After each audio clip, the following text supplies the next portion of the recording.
നമസ്കാരം. പുതിയൊരു വീഡിയോയിലേക്ക് സ്വാഗതം.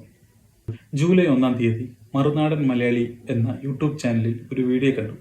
VSനെ സ്വസ്ഥമായി മരിക്കാൻ അനുവദിക്കുക, വെന്റിലേറ്ററിലിട്ട് ബുദ്ധിമുട്ടിക്കരുതെന്ന് പറഞ്ഞ് ശ്രീ സാഗൻ സക്രിയയുടെ ചില കണ്ടെത്തലുകൾ കണ്ടു.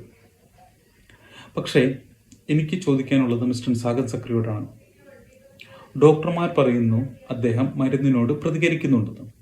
പിന്നെ വയസ്സിൻ്റെ ചില ബുദ്ധിമുട്ടുകൾ ഉണ്ടായിരിക്കാം. 101 വയസ്സുള്ള ഒരു മനുഷ്യന് പിന്നെ എത്രയൊക്കെയായാലും വീട്ടുകാർക്ക് അദ്ദേഹം മരിക്കണമെന്ന് താല്പര്യമില്ലായിരിക്കാം. അതുകൊണ്ട് അവർ ചികിത്സിക്കുന്നു. അതിന് മിസ്റ്റർ സാഗൻ സക്രിയയ്ക്ക് എന്താണ് പ്രശ്നമെന്ന് എനിക്ക് മനസ്സിലാകുന്നില്ല. സാഗൻ സക്രിയയുടെ പോക്കറ്റിൽ നിന്നല്ലല്ലോ കാശ് പോകുന്നത്. അവരുടെ വീട്ടിൽ നിന്ന് കാശ് ഇറക്കുന്നതിന് മിസ്റ്റർ സാഗൻ സക്രിയയ്ക്ക് എന്താണ് പ്രശ്നം? എത്രയൊക്കെയായാലും ആ വീട്ടുകാർക്ക് അദ്ദേഹം മരിക്കാൻ താല്പര്യമില്ലായിരിക്കാം.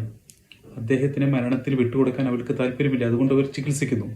ഇതിൻ്റെ പ്രായം കണക്കിലെടുത്ത് സാജൻ സക്രിയ പറയുന്നത് അദ്ദേഹത്തെ ബുദ്ധിമുട്ടിക്കരുത്, ഡയാലിസിസ് ചെയ്യിപ്പിക്കരുത് എന്നെല്ലാമാണ്. പക്ഷേ ഡോക്ടർമാർ പറയുന്നത് മരുന്നിനോട് പ്രതികരിക്കുന്നുവെന്ന്. മരുന്നിനോട് പ്രതികരിക്കുന്ന ഒരാളെ സ്വയം മരണത്തിലേക്ക് വിട്ടുകൊടുക്കുന്നതിന് പകരം അവർ ചികിത്സിക്കുന്നതിൽ എന്താണ് തെറ്റ്?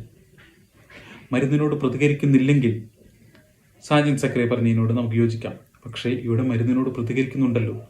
പിന്നെ വയസ്സിൻ്റെ കണക്കെടുത്തിട്ടൊന്നും ഒരാളെ മരണത്തിലേക്ക് വിട്ടുകൊടുക്കാൻ പറ്റുമോ? 101 വയസ്സ് കഴിഞ്ഞു എന്ന് പറഞ്ഞിട്ട് ആ വീട്ടുകാർക്ക് അദ്ദേഹത്തെ മരണത്തിന് വിട്ടുകൊടുക്കാൻ താല്പര്യമില്ലെങ്കിൽ പിന്നെ എന്താണ് പ്രശ്നം?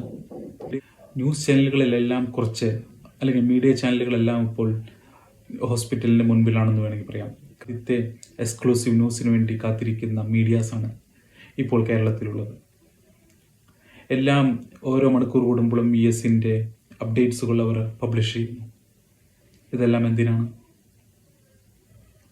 മീഡിയാസിൻ്റെ ഡ്യൂട്ടി ചെയ്യുക. ഒരാൾ ഹോസ്പിറ്റലിലാന്ന് വിചാരിച്ചിട്ട് ഏത് നിമിഷം നോക്കിയാലും VS ഗുരുതരാവസ്ഥയിൽ എന്ന് പറയേണ്ട ആവശ്യമില്ല. വേറെ എത്ര ന്യൂസുകളുണ്ട്. അതല്ലാതെ ഇതിലെന്താണ് അവർക്ക് ഇത്ര താല്പര്യം? എല്ലാം ആദ്യം ആരും ന്യൂസ് കൊടുക്കുന്നുള്ള എക്സ്ക്ലൂസീവിന് വേണ്ടി മാത്രം. നന്ദി, നമസ്കാരം.